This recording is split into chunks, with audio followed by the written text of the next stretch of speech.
White landlord calls police on black man moving in. Turns out, he just bought the entire building.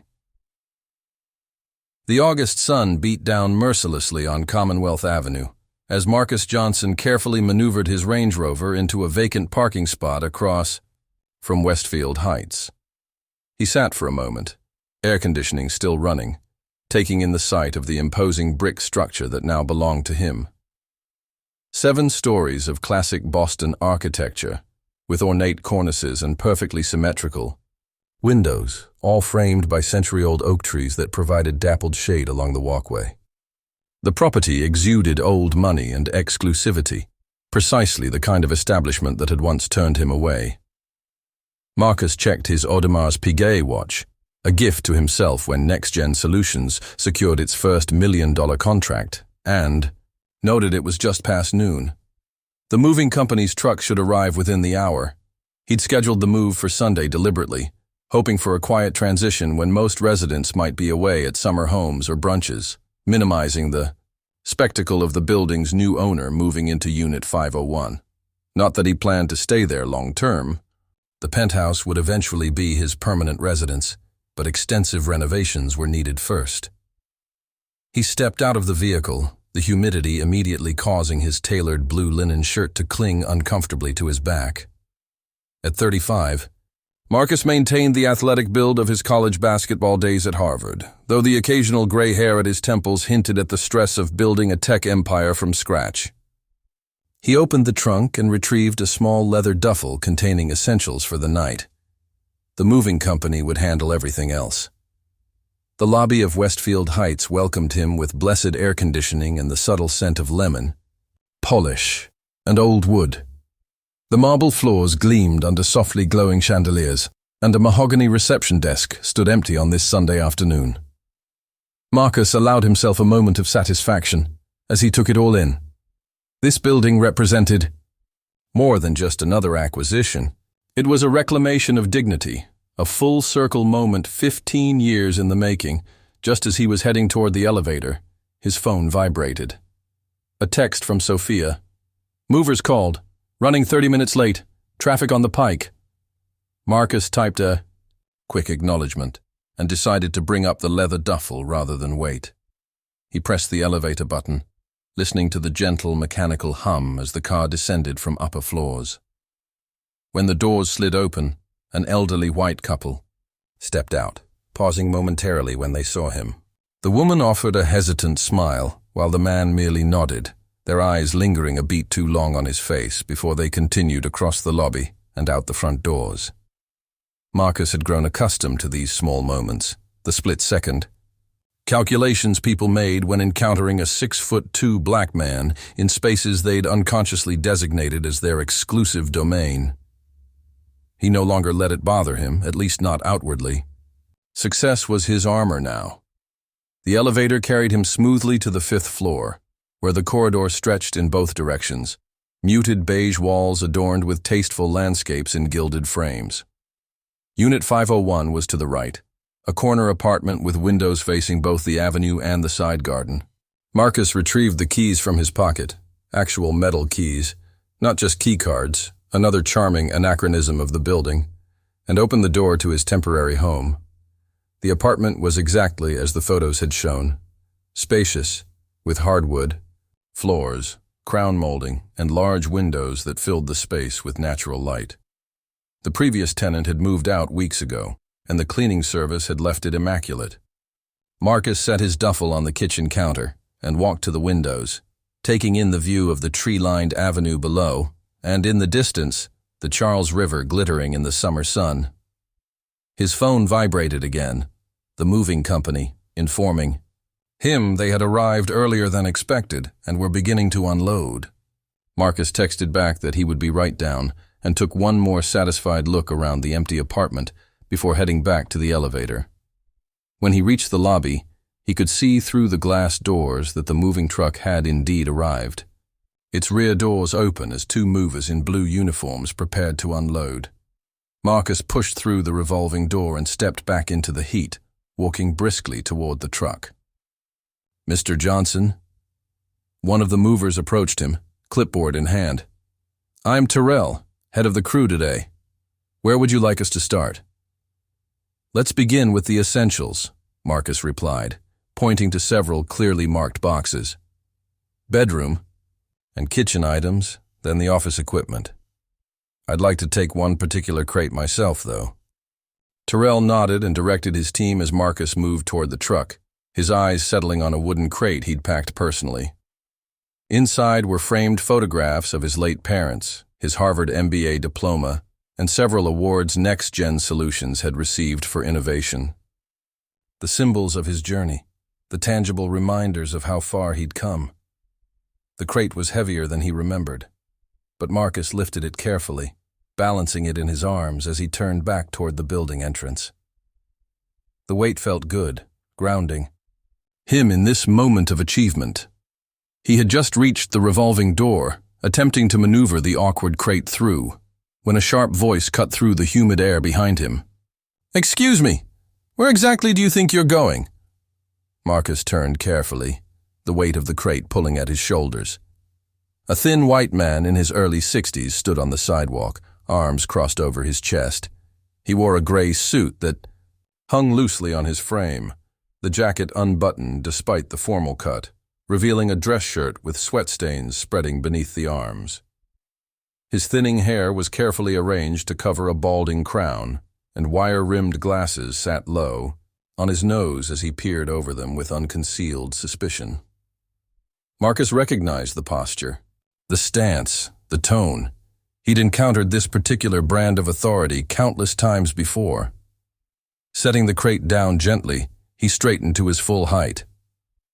"I'm moving in," he replied evenly, gesturing toward the moving truck where Terrell and his team had paused their work to observe the interaction. Unit 501.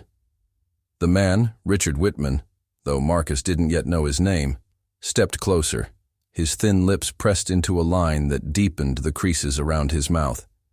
His eyes darted from Marcus to the truck and back again, calculating. "That's impossible," he stated flatly. "I'm the property manager for Westfield Heights, and I approve all new tenants. Your name has certainly never crossed my desk." There was a particular emphasis on "your," a subtle inflection that conveyed volumes about the assumptions underlying it.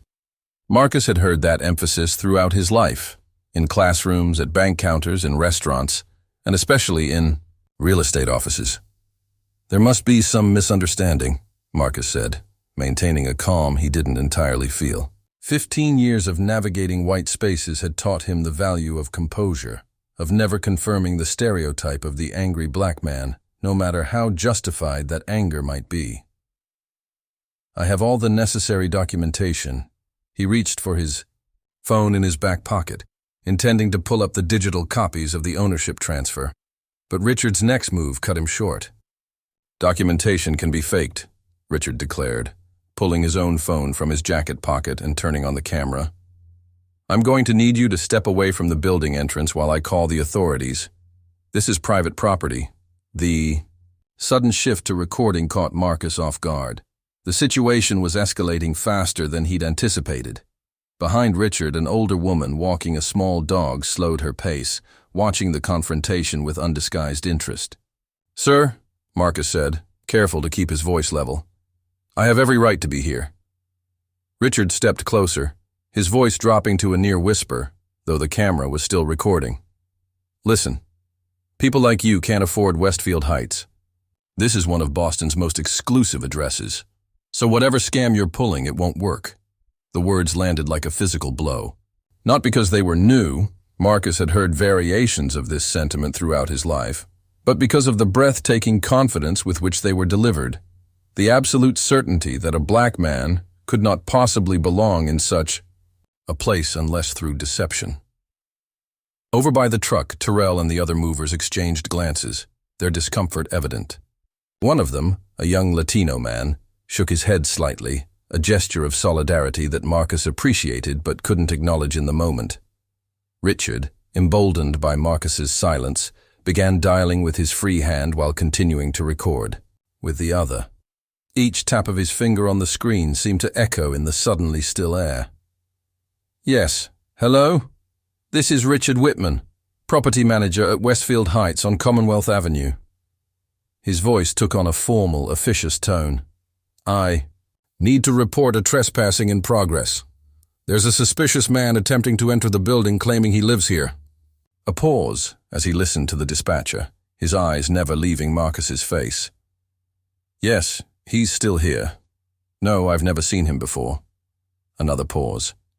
He's a large black male, early 30s, attempting to access the building with what he claims are keys. Each word was carefully chosen, Marcus realized, a coded message designed to convey danger without explicitly saying so. Large, instead of tall. Black male, stated immediately, the most important identifier. The subtle implication that the keys might be stolen or counterfeit. It was a masterclass in dog whistle language, in how to weaponize race without appearing overtly racist.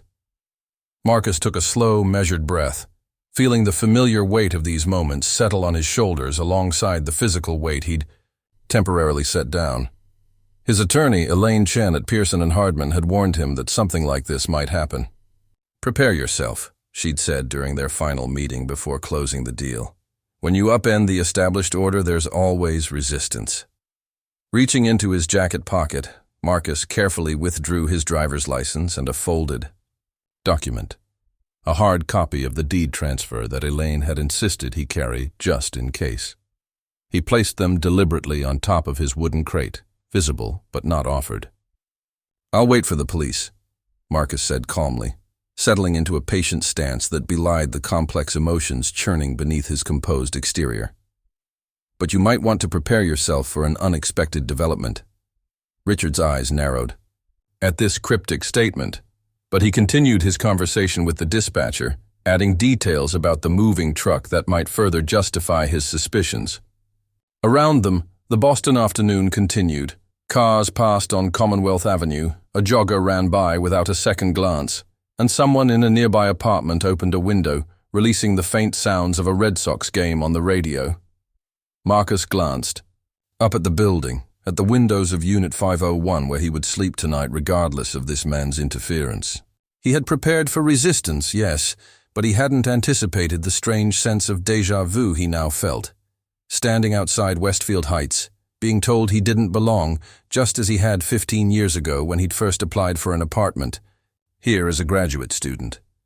The difference was that now, when the police arrived, he wouldn't be leaving. Now, when this confrontation concluded, Richard Whitman would be the one facing an uncertain future. There was a certain poetic justice to it all, though the victory felt hollow in the face of such familiar prejudice. As they waited in tense silence for the police to arrive, Marcus caught sight of a small brass plaque beside the building entrance, partially obscured by an ornamental bush. It read, Westfield Heights, Estendade 1924. Nearly 100 years of history, of exclusion and privilege, of unspoken rules about who belonged and who didn't. And now, with a single transaction, Marcus Johnson had changed the equation. Richard ended his call but kept his camera trained on Marcus. They'll be here shortly, he announced, a hint of smugness creeping into his voice. In the meantime, I suggest you tell your associates to stop unloading that truck. Marcus didn't respond, didn't take the bait.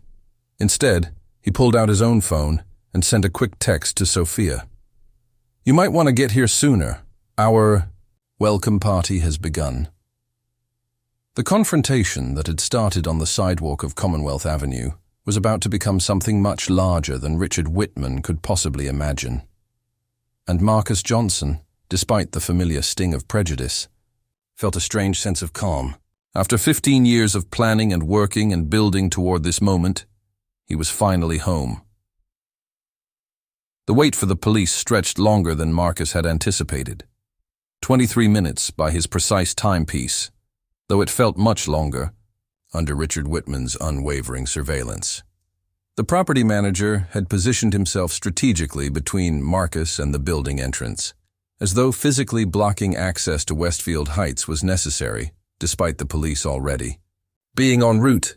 The camera on Richard's phone remained trained on Marcus, who had moved to lean casually against a decorative stone planter, his wooden crate now safely back in his arms.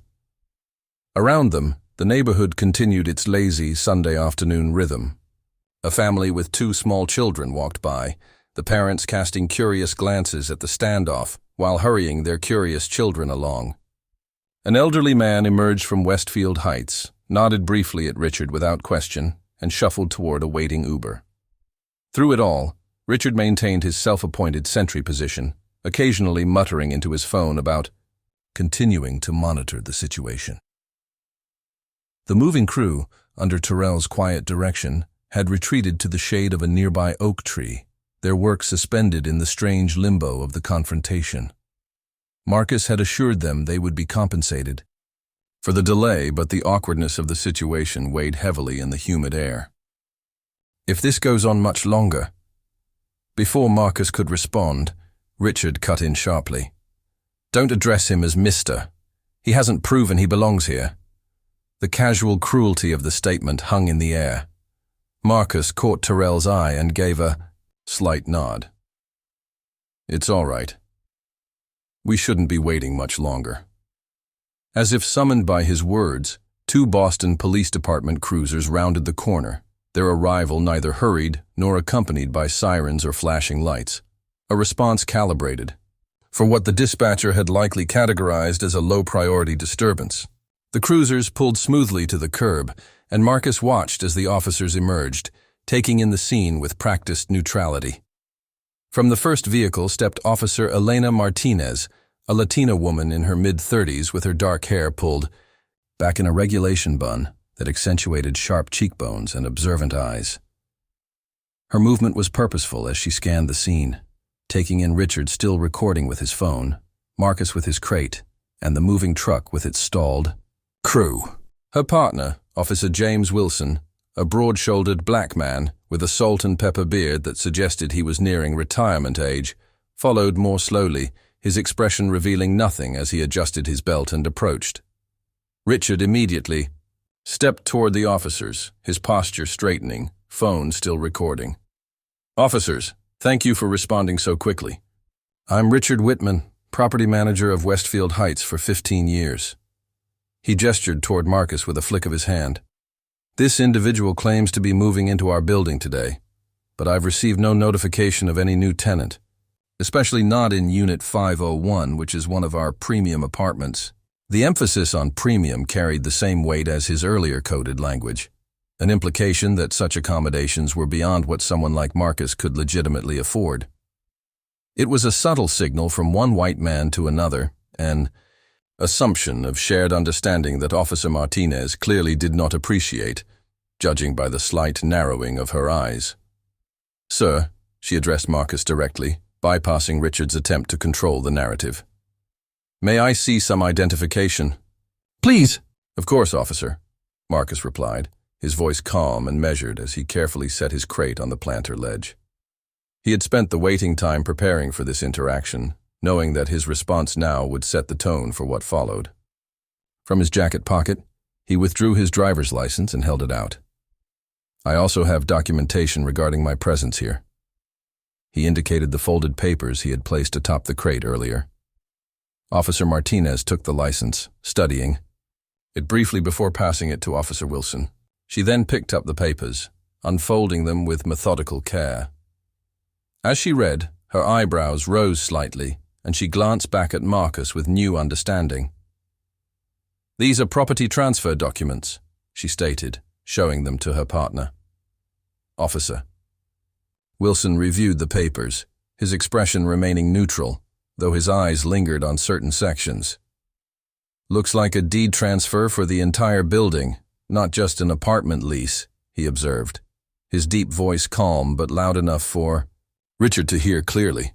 Richard's face, already tense with righteous indignation, froze in an expression of disbelief. His phone, still recording, dipped slightly as his concentration faltered. That's impossible, he sputtered. I would have been informed of any sale. Not necessarily, Officer Martinez replied, handing the documents back to Marcus. Property transfers don't require notification of all employees prior to closing. Marcus accepted the papers with a nod of thanks. Wellington Property Group accepted my offer last month, he explained, his voice neither triumphant nor confrontational. The transfer was finalized yesterday afternoon. I chose to move into Unit 501 temporarily while renovations are completed, on the penthouse. Richard's face underwent a remarkable transformation as the implications sank in. From confident authority to uncertainty, then to dawning horror as he realized the magnitude of his miscalculation. The hand holding his phone dropped to his side, though the device continued recording, now capturing only the concrete of the sidewalk and the tips of expensive shoes. I don't understand, Richard stammered, his voice having lost its authoritative edge. Mr. Wellington assured me that any potential sale would involve consultation with the management team. I've been property manager here for 15 years. 15 years. The repetition hung in the air like a plea, as though his tenure should somehow invalidate the legal documents that had just been verified. Officer Wilson handed the driver's license back to Marcus with a slight nod that communicated both professional courtesy and something more personal, a subtle acknowledgement between black men of the situation's familiar contours. Mr. Whitman, Officer Wilson said, turning to Richard, do you have any legitimate reason to doubt the authenticity of these documents? Any concrete evidence that Mr. Johnson is not who he claims to be? Richard opened his mouth, then closed it again. The question had been framed perfectly to expose the hollow core of his suspicion. He had based his entire confrontation on an assumption that a black man entering Westfield Heights must be an intruder, and now that assumption stood starkly revealed in the bright Boston sunlight. I was just following protocol, Richard finally managed, his voice strained. We've had issues with break-ins recently, and I've never seen this gentleman before. The pause before gentleman was slight but noticeable, a hasty substitution for whatever word had initially come to mind. By now, the commotion had drawn attention from residents. The revolving door of Westfield Heights turned steadily as curious tenants emerged onto the sidewalk. Some pretended to check mail or walk dogs, while others made no pretense of their interest in the unfolding drama. Among them was Mrs. Eleanor Cavendish, a long-time resident in her 70s, who approached the group with her small Yorkshire Terrier tucked under one arm. "What on earth is going on out here?" she demanded, her cultured Boston Brahmin accent cutting through the tension. "All this commotion is upsetting Pebbles terribly. He's very sensitive to discord, you know." The tiny dog, belying this claim, seemed utterly unperturbed, yawning widely to reveal miniature teeth before settling more comfortably against Mrs. Cavendish's cashmere sweater. Marcus turned toward her with a warm smile that transformed his serious expression. "Good afternoon, ma'am. I'm Marcus Johnson, the new owner of Westfield Heights." His tone was respectful but confident, with none of the defensiveness that might be expected after the preceding confrontation. "I apologize for the disturbance. There's been a misunderstanding regarding my arrival." Mrs. Cavendish adjusted her designer glasses, peering at Marcus with undisguised curiosity. Behind her, murmurs rippled through the gathering crowd of residents, the words owner and new catching like sparks in dry tinder. "Owner?" she repeated, her head tilting slightly as she reassessed the well-dressed man before her. "What's happened to Wellington, then? Edward has owned this building for nearly 30 years. Wellington Property Group decided to sell," Marcus explained patiently, aware that he was now addressing not just Mrs. Cavendish, but the growing audience of residents. "Mr. Wellington is pursuing retirement, I believe. I've arranged to hold a residents' meeting next week to introduce myself properly and discuss my plans for improvements to the property." Richard Whitman, who had been standing in stunned silence, suddenly seemed to remember his phone was still recording. He fumbled with the device, jabbing at the screen to stop the video before shoving it deep into his pocket, as though hiding evidence. "This is absurd," he declared, his voice rising with a note of desperation. "I've managed Westfield Heights for 15 years. I know every resident, every maintenance issue, every detail of this building's operations. No one informed me of any sale. The residents exchanged glances.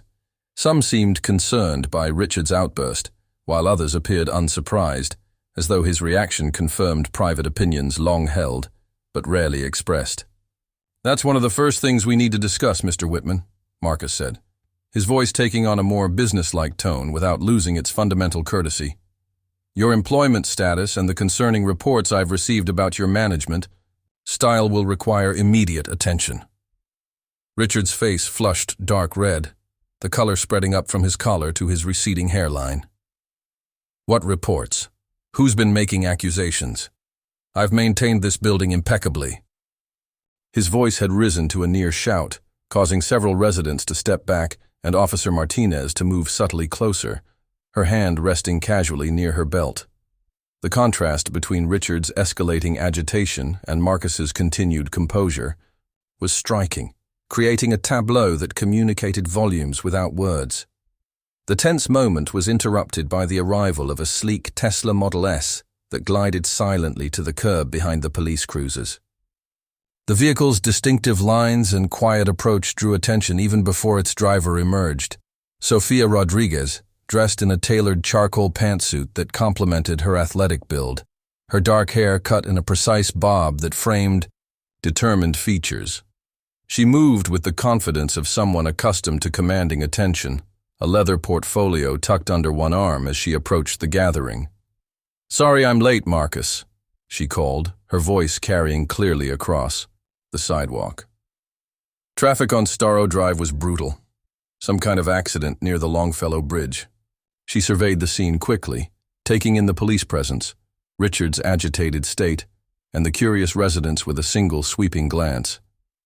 "I see introductions have already begun." "Perfect timing, Sophia," Marcus replied with evident relief.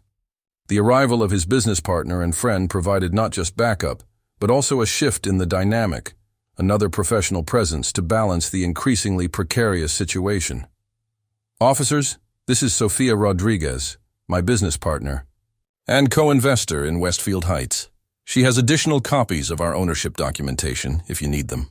Sophia approached the group, nodding respectfully to the officers before extending a hand to Mrs. Cavendish, who seemed most representative of the resident contingent. "Ms. Rodriguez, pleasure to meet you. I look forward to discussing our vision for enhancing Westfield Heights while preserving its historic character." The strategic mention of preserving historic character visibly relaxed several of the older residents, addressing an unspoken concern that often accompanied ownership changes in established buildings. Officer Martinez glanced between the principals, Marcus, with his quiet confidence, Sophia with her professional poise, and Richard, whose composure continued to deteriorate with each passing moment. "Is there anything else we can assist with here?" she asked, her tone suggesting she already knew the answer. "I don't believe so," Marcus replied. "It appears Mr. Whitman called you to report me for trespassing, not realizing I'm the new owner of the building. An unfortunate misunderstanding. The deliberate mildness of unfortunate misunderstanding hung in the air, a generous characterization that everyone present understood to be a significant understatement. Richard's gaze darted between Marcus and Sophia, the reality of his situation finally penetrating fully. Without warning, he turned abruptly and pushed through the gathering of residents, heading back into the building with rapid steps that fell just short of running. "Should we be concerned about him?" Officer Wilson asked, watching Richard's retreat. Marcus considered the question carefully. "I don't think so," he answered finally. "But I would appreciate if you could document this incident. I have a feeling it won't be the last of our interactions with Mr. Whitman." Officer Martinez nodded, removing a small notebook from her breast pocket. "We'll file an incident report. Do you want to press any charges for false reporting?" Marcus shook his head. "That won't be necessary. I'd prefer to handle this as an internal matter for now." As the officers took down the relevant information, Sophia moved closer to Marcus, speaking in a low voice. "Not exactly the quiet Sunday move-in you were hoping for." "No," Marcus agreed, his eyes on the building that now belonged to him. Building that had once rejected his application without explanation when he was a graduate student with excellent credit and references, but perhaps more fitting in its way. You knew something like this might happen, Sophia observed. Not a question, but a statement of understanding based on years of friendship and business partnership. I considered it a possibility, Marcus admitted. Though I didn't expect the property manager himself to provide such a perfect demonstration of the issues we identified during due diligence. He turned to the gathering of residents who remained on the sidewalk, clearly curious about their new owner, but uncertain about approaching. With a gesture that included them all, Marcus raised his voice slightly. I apologize for the disruption to your Sunday afternoon. I had planned a more formal introduction at next week's meeting, but since we're all here now, I'm Marcus Johnson, and this is Sophia Rodriguez. Together, we've acquired Westfield Heights, with the intention of bringing thoughtful improvements while respecting the building's legacy and community. I'm temporarily moving into Unit 501 today, and I look forward to getting to know each of you in the coming weeks. The residents' responses varied. Some nodded politely, a few offered tentative smiles, while others maintained careful neutrality. Mrs. Cavendish, still cradling her untroubled Yorkie, stepped forward slightly. Will rents be increasing? She asked directly, voicing the concern uppermost in many residents' minds. Marcus appreciated the straightforwardness of the question. We have no immediate plans for significant rent adjustments, he assured her. Any future changes would be implemented gradually and with ample notice. Our primary focus is on improving services and addressing long-deferred maintenance issues. This answer seemed to satisfy Mrs. Cavendish, who nodded once before turning to head back into the building, her departure serving as a signal to the other residents that the impromptu meeting had concluded. As the crowd dispersed and the officers returned to their cruisers, Marcus finally allowed himself to truly exhale. He turned to the moving crew, who had waited patiently throughout the entire episode. Terrell, I think we can resume now. Let's get everything upstairs. Terrell nodded, signaling to his team to return to work. Yes, sir, Mr. Johnson. We'll have you settled in no time. As the movers began unloading boxes once more, Sophia touched Marcus's arm lightly. You realize Richard is probably upstairs. Right now, calling Wellington in a panic. I'm counting on it, Marcus replied, his voice low but firm. This was never just about buying a building, Sophia. It's about changing the system from within. And sometimes, before you can rebuild, you need to expose the foundation. He looked up at the elegant facade of Westfield Heights, its windows, reflecting the afternoon sun, its doors now legally open to him after 15 years. Behind one of those windows, Richard Whitman was indeed making a desperate phone call, unaware that his world had already irrevocably changed, not just because Marcus Johnson had purchased the building, but because the confrontation Richard had initiated on the sidewalk had set in motion consequences that would extend far beyond Westfield Heights. Marcus lifted his wooden crate once more, feeling its weight as both burden and promise. Let's go home, he said to Sophia. And together, they walked through the revolving door and into the lobby of the building that now represented not just a real estate investment, but a reckoning. The Monday morning following the confrontation dawned with a clarity that seemed almost deliberate, as though the universe itself wanted to ensure perfect visibility for what would unfold at Westfield Heights.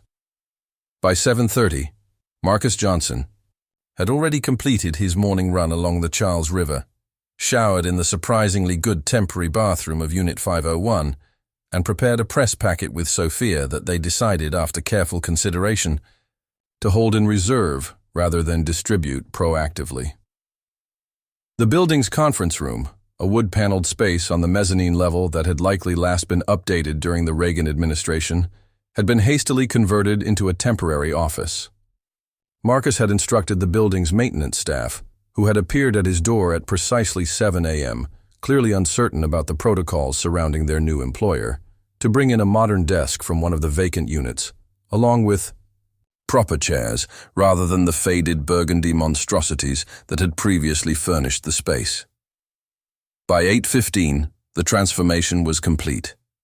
The heavy drapes had been drawn back to allow natural light to pour through windows that someone had thoughtfully cleaned, revealing a view of Commonwealth Avenue's tree-lined median. Marcus's laptop connected to the building's surprisingly robust Wi-Fi, and cups of fresh coffee from a local cafe sat waiting, their distinctive aroma mingling with the lingering scent of lemon polish and old wood. The previous owners invested in decent internet but neglected the human infrastructure, Sophia observed as she arranged folders on the desk. She wore a different suit today, navy blue with subtle pinstripes, her short hair perfectly styled, gold earrings catching the morning light as she moved. "Did you see the staff break room? There's a coffee pot from the 1990s and a refrigerator that sounds like it's harboring some kind of mechanical disease." Marcus nodded, reviewing the employee files they had obtained during due diligence. The digital copies had been useful, but there was something revealing about the physical versions with their coffee stains, handwritten notes, and inconsistent organization. Wellington treated this building like an heirloom to be preserved rather than a living community to be nurtured, he replied, maintaining appearances while neglecting substance. He set aside one folder, thicker than the others, marked simply R. Whitman. "Speaking of which," Sophia said, nodding toward the folder, "he called in sick today. Left a message with the front desk attendant at 6:45 this morning. Claimed food poisoning." Marcus raised an eyebrow, unsurprised, but nonetheless disappointed. "Convenient. What else do we know about his tenure here?" Sophia opened her own laptop, bringing up a spreadsheet that catalogued tenant complaints, cross-referenced by date, resolution status, and resident demographics, a detailed analysis she had compiled during their pre-acquisition research. "It's worse than we thought," she said, turning the screen toward Marcus. "Selective enforcement of rules, delayed maintenance for certain residents, rejecting qualified applicants with ethnic-sounding names. He's been careful to cover his tracks. But the pattern is clear." The spreadsheet displayed a stark visual representation of disparate treatment. Maintenance requests from residents with traditionally white American names addressed within 1.7 days on average, while requests from residents with Hispanic, Asian, or African American identifiers averaged 5.4 days. Noise complaints filed against certain residents resulted in formal warnings, while identical complaints against others were dismissed as minor disturbances. Marcus scrolled through the data, his expression darkening. And Wellington never addressed any of this? "According to these files," Sophia replied, lifting a folder containing paper copies of tenant complaints. "Complaints were consistently lost or downgraded from urgent to routine. Look at this one. Water damage from the unit above, reported by Dr. Aisha Washington in 3B. Initially classified as urgent, then mysteriously reclassified as cosmetic 3 days later." She passed him a complaint form where the urgency classification had visibly been altered, the original marking still faintly visible beneath correction fluid and a different pen stroke. "I've also pulled the security footage from the past 6 months, Sophia continued, clicking to a new tab on her laptop. "The previous management company uploaded everything to cloud storage, but apparently never reviewed it. You'll want to see this."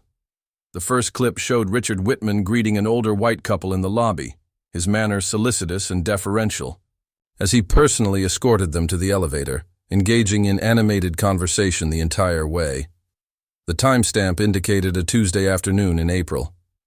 The second clip, from the same day merely 20 minutes later, showed Richard's interaction with a middle-aged black woman who appeared to be inquiring about something at the front desk. His posture was markedly different. Rigid, arms crossed, responses brief to the point of curtness. After less than 2 minutes, he pointed toward the door, clearly dismissing her without the courtesy he had extended to the previous visitors. "There are dozens more like this," Sophia said as Marcus watched with a deepening frown. "Different days, different residents or visitors, same pattern. It's textbook disparate treatment, but subtle enough that most people wouldn't recognize. It is systematic discrimination unless they saw the aggregate data." Marcus pushed back from the desk slightly, processing what he was seeing. He had experienced Richard's prejudice firsthand, but seeing it documented so thoroughly, affecting so many others over such an extended period, transformed an individual injustice into something more insidious. We'll need to review all tenant applications that were rejected over the past year, he decided, making a note in his leather-bound planner, and reach out to current residents individually, not just through the planned group meeting. There may be experiences that weren't formally documented. A knock at the conference room door interrupted their discussion. The front desk attendant, a slender man in his 50s named Gerald, whom Marcus had briefly met the previous evening, stood in the doorway, looking distinctly uncomfortable. "Excuse me, Mr. Johnson, Ms. Rodriguez. There's a visitor asking to speak with you." Gerald's hesitation suggested this was no ordinary visitor. A reporter from the Boston Globe. She says residents told her about yesterday's incident, and she's working on a story about housing discrimination in luxury buildings. Marcus and Sophia exchanged a glance. They had prepared for media interest, but hadn't expected it quite so soon. The plan had been to establish their presence in the building, gather more comprehensive documentation, and then strategically address the previous management's practices through proper channels. "What's her name?" Marcus asked. "Aisha Washington," Gerald replied. "She mentioned she's specifically working on a series about the intersection of race and housing in Boston." The name immediately registered with Sophia, who quickly flipped through the tenant complaint documents. "Dr. Aisha Washington from 3B. The water damage complaint that was downgraded," she said quietly to Marcus. "The same person." Marcus nodded, understanding the connection. "Please show Ms. Washington in, Gerald. And if anyone calls for me, particularly Mr. Whitman or anyone from Wellington Property Group, please take a message." As Gerald left to fetch the reporter, Sophia quickly rearranged the documents on the desk, ensuring that the most sensitive materials were discreetly covered while leaving enough context visible to support their planned talking points. "This could accelerate our timeline," she noted. "Are we ready for that?"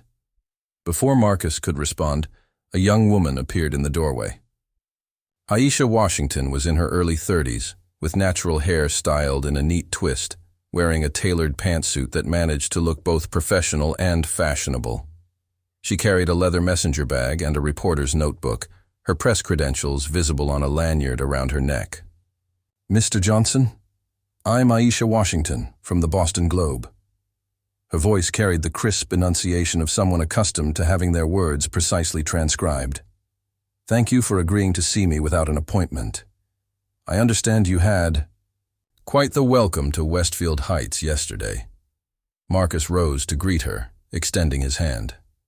"Ms. Washington, please come in. This is my business partner, Sophia Rodriguez."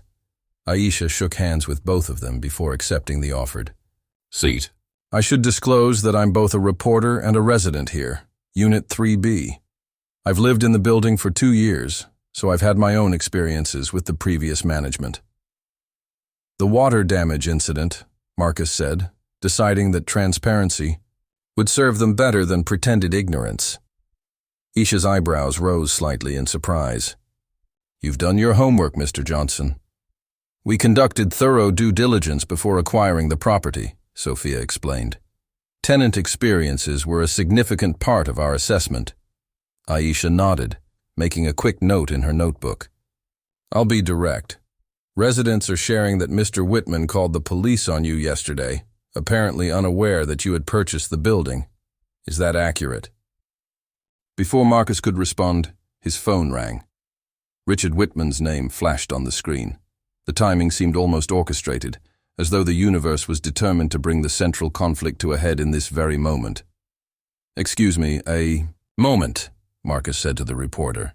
"Ms. Rodriguez can provide you with some background while I take this call."